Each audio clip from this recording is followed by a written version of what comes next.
Selamat pagi semuanya, perkenalkan nama saya Claudia Francisca dengan NIM 40122111012. Nah, di video ini saya akan menjawab beberapa pertanyaan dari mata kuliah MPPH, yaitu yang pertama ada dalam penelitian hukum. Penelitian dibagi menjadi dua, yaitu penelitian normatif dan penelitian empiris. Jelaskan perbedaan spesifik dari kedua penelitian tersebut. Dan pertanyaan yang kedua itu ada dikenalnya juga socio-legal research. Apakah penelitian ini dianggap sebagai penelitian hukum? Nah, di video ini saya akan menjawab dari pertanyaan-pertanyaan tersebut. Saya akan menjawab dari pertanyaan yang pertama, yaitu dalam penelitian hukum, penelitian dibagi menjadi dua, yaitu penelitian normatif dan penelitian empiris. Jelaskan perbedaan spesifik dari kedua penelitian tersebut. Nah, penelitian hukum normatif ini merupakan penelitian hukum dengan pendekatan doktrinal yang bersifat normatif, atau penelitian hukum yuridis normatif, atau penelitian hukum normatif pada dasarnya merupakan suatu kegiatan yang akan mengkaji aspek-aspek untuk menyelesaikan masalah-masalah yang ada di dalam internal dari hukum positif. Nah, biasanya hal ini dilakukan sebagai konsekuensi dari adanya pandangan bahwa hukum merupakan sebuah lembaga yang otonom dan tidak mempunyai hubungan apapun dengan lembaga-lembaga sosial lainnya.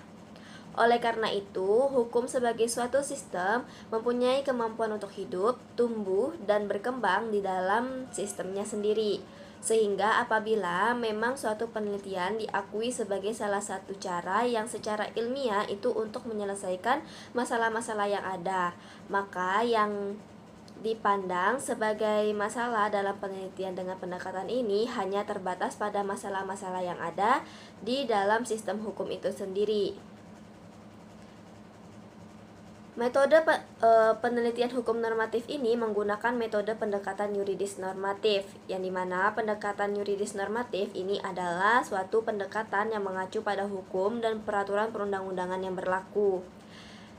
Berdasarkan doktrin yang ada, maka dapat disimpulkan bahwa penelitian hukum normatif ini adalah salah satu jenis metodologi penelitian hukum yang mendasarkan analisisnya pada peraturan perundang-undangan yang berlaku dan relevan dengan permasalahan hukum yang menjadi fokus penelitian. Adapun dalam metode penelitian normatif ini ada topik permasalahan hukum yang relevan untuk diteliti dan menggunakan metodologi penelitian hukum normatif. Menurut Roni Hanitjo Sumitro, itu membedakan penelitian hukum doktrinal yang bersifat normatif itu menjadi 5 jenis, yaitu penelitian inventarisasi hukum positif, penelitian terhadap asas-asas hukum, penelitian untuk menemukan hukum ad in concreto, penelitian terhadap sistematika hukum dari perangkat kaedah-kaedah hukum yang terhimpun di dalam suatu kodifikasi atau peraturan perundang-undangan tertentu, dan penelitian terhadap taraf sinkronisasi atau taraf konsistensinya dari peraturan perundang-undangan baik secara vertikal maupun horizontal. Berdasarkan doktrin dari Roni Hanitjo Sumitro dan Sujono Sukanto, itu bisa diketahui bahwa topik permasalahan hukum yang relevan untuk diteliti dengan menggunakan penelitian hukum normatif ini ada beberapa, yaitu temanya mengenai inventarisasi terhadap hukum positif, tema mengenai asas-asas hukum, tema mengenai penemuan hukum in concreto, tema mengenai sistematika hukum atau sistematika peraturan perundang-undangan, penelitian terhadap taraf sinkronisasi dari peraturan perundang-undangan baik secara vertikal maupun horizontal. Perbedaan yang ketiga itu ada di data yang digunakan dalam penelitian hukum normatif. Biasanya penelitian hukum normatif ini cukup menggunakan data-data sekunder dalam meneliti permasalahan hukum yang diangkatnya. Biasanya data sekunder, data yang diperoleh dalam bentuk yang sudah jadi berupa publikasi atau laporan, misalnya dari Departemen Kehakiman dan HAM, dari kepolisian, kantor kejaksaan dan pengadilan negeri, kantor pengacara, kantor notaris, dan perpustakaan. Biasanya data sekunder ini bisa dibedakan menjadi 3 jenis, yaitu yang pertama ada data sekunder bersifat pribadi, data sekunder bersifat publik, dan data sekunder di bidang hukum. Perbedaan yang keempat itu ada di cara pengumpulan data dalam penelitian hukum normatif. Biasanya pengumpulan data dalam penelitian hukum normatif ini dilakukan dengan cara studi pustaka berupa data sekunder sebagai bahan dasar untuk diteliti dengan cara mengadakan penelusuran terhadap peraturan-peraturan dan literatur-literatur lain berkaitan dengan permasalahan yang diteliti atau sering disebut sebagai penelitian hukum kepustakaan. Penelitian hukum normatif merupakan penelitian perpustakaan atau library research berdasarkan data sekunder.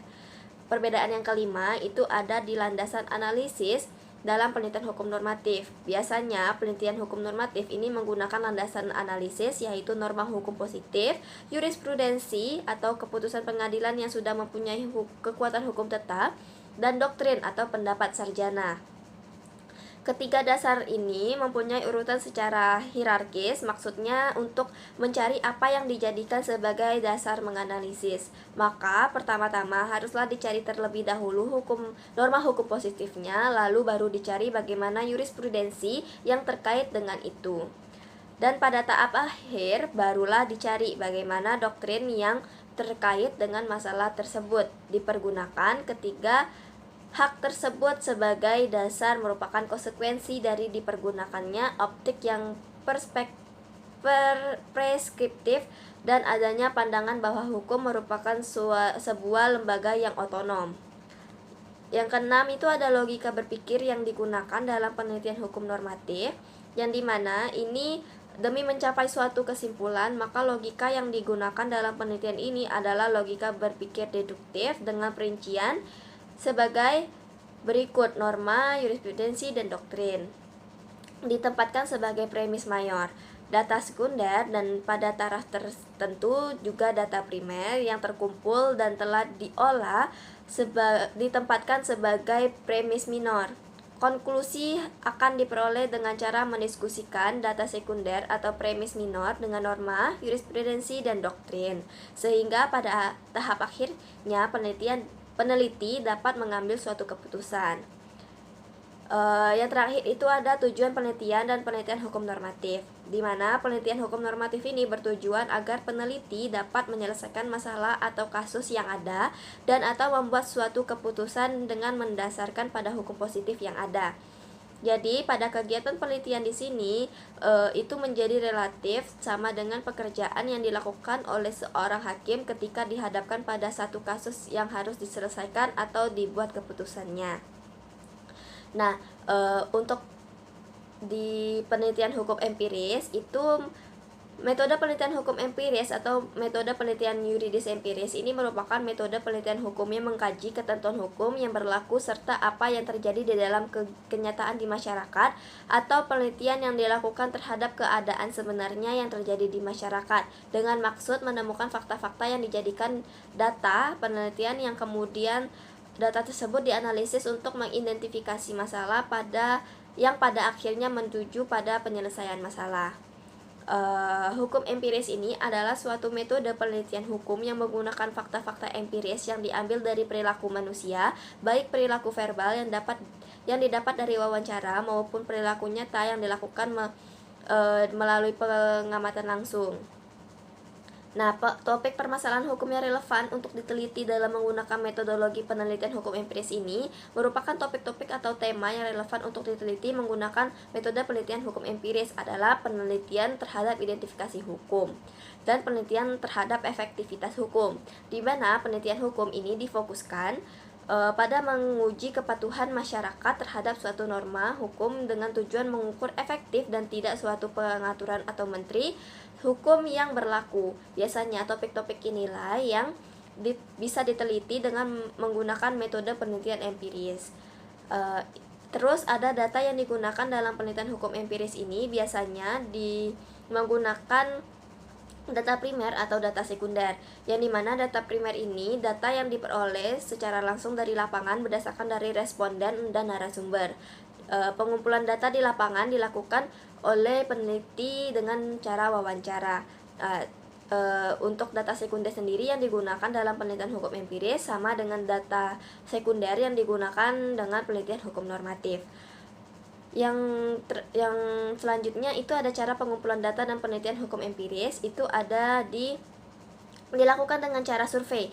Survei ini merupakan sarana untuk mengumpulkan data dari narasumber atau informan penelitian untuk melakukan pengamatan dan wawancara pada pendekatan empiris, yang dimana survei riset dikembangkan sebagai bentuk pendekatan positifis pada ilmu-ilmu sosial. Yang terakhir itu ada landasan analisis dalam penelitian hukum empiris, yang dimana landasan analisis dalam penelitian hukum empiris ini merupakan hasil simpulan data yang dikumpulkan dari proses survei. Fokus studi pada tahap ini adalah perilaku, artinya analisis penelitian hukum empiris dilakukan dengan berlandaskan pada hasil survei terhadap perilaku manusia sebagai objek penelitian. Nah, jawaban dari pertanyaan yang kedua yaitu dari soalnya dikenalkannya juga social legal research, apakah penelitian ini dianggap sebagai penelitian hukum?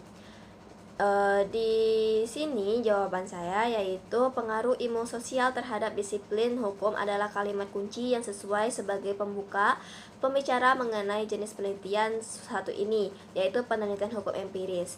Kata empiris bukan berarti harus menggunakan alat pengumpul data atau teori-teori yang biasanya dipergunakan di dalam metode penelitian ilmu-ilmu sosial. Namun di dalam konteks ini lebih dimaksud pada pengertian bahwa kebenarannya dapat dibuktikan pada alam kenyataan atau dapat dirasakan oleh panca indera. Terus di sisi lain, mengingat para penstudi hukum sejatinya tidak terlatih melakukan penelitian sebagaimana dimaksud dengan faktanya memang tidak dipersiapkan untuk itu, maka peranan para ilmu sosial berikut metode-metode penelitian bahkan teori-teorinya itu dibutuhkan sebagai penstudi hukum yang ingin melakukan penelitian di bidang hukum dengan menggunakan pendekatan ilmu sosial atau socio-legal research tadi, maupun disebut dengan penelitian hukum interdisipliner karena kadang-kadang bersentuhan dengan ilmu ekonomi, antropologi, bahkan ilmu politik dan lain-lainnya. Perkembangan penggunaan istilah social legal research ini penelitian hukum non-doktrinal diperkenalkan oleh para penstudi hukum Universitas Erlangga, Sutio W, dan Universitas Diponegoro Sacipto Raharjo. Keduanya dikenal sebagai peletak dasar dan masih etnis dalam bidang hukum dan masyarakat atau socio-legal studies, sebagaimana Mohtar Kusumatja di Unpad yang dipandang sebagai peletak dasar doktrin riset PON di Indonesia. Jenis penelitian yang dimaksud adalah penelitian hukum empiris atau socio-legal research, yang merupakan model pendekatan lain dalam meneliti hukum sebagai objek penelitiannya. Dalam hal ini, hukum tidak hanya dipandang sebagai disiplin yang preskriptif dan terapan belaka, melainkan juga empirikal atau kenyataan hukum. Basis perkembangan socio-legal research di United Kingdom atau UK ternyata berada di fakultas-fakultas hukum yang ditekuni oleh para penstudi hukum, bukan di fakultas-fakultas ilmu sosial. Meskipun socio-legal study sangat erat kaitannya dengan mengkaji sosiologi hukum, socio-legal study ini merupakan studi hukum interdisipliner maupun salah satu pendekatan dari penelitian hukum yang bahkan terkesan bertolak belakang sekali dari kajian hukum yang sifatnya doktrinal. Socio-legal tidak disamakan dengan legal sosiologi di negara-negara Eropa Barat, bahkan Law and Sociology Scholarship di USA, di mana peranan ilmu sosiologi lebih dominan dalam kajiannya. Dan di dalam Socio-Legal Studies tidak mengacu pada ilmu sosiologi maupun ilmu-ilmu sosial, melainkan an interface with a context within which law exists. Oleh sebab itu, mengapa saat para penelitian sosiolegal menggunakan teori-teori sosial tertentu sebagai alat bantu analisis tidak diarahkan untuk menjadi kajian ilmu sosiologi, dan ilmu sosial lainnya melainkan diarahkan untuk kajian ilmu hukum. Namun ilmu sosiologi dan ilmu-ilmu sosial lainnya bagi socio-legal studies ini sangat diperlukan peranannya, yaitu guna meminta dan memperoleh data-datanya saja. Hal ini sangat beralasan mengingat bahwa ilmu sosiologi misalnya memiliki karakteristik yang deskriptif dan kategoris. Berbeda dengan penelitian hukum normatif yang lebih dulu ada di tengah-tengah keluarga besar disiplin hukum, socio-legal research ini biasanya dikembangkan dalam suatu lembaga-lembaga yang independen, seperti di Indonesia misalnya LSAM dan HUMA, sedangkan di negara lain seperti Inggris misalnya lembaga tersebut juga ada yang independen maupun berada di bawah naungan Law School atau Faculty of Law, seperti University College London atau UCL, School of Law UK dengan The Center of Empirical Legal Studies-nya, yang dimana dimaksud dengan tujuan lembaga tersebut. Sekian jawaban dari saya. Mohon maaf jika banyak kesalahan dalam penggunaan kata atau salah dalam menjawab pertanyaan-pertanyaan tersebut. Saya ucapkan terima kasih.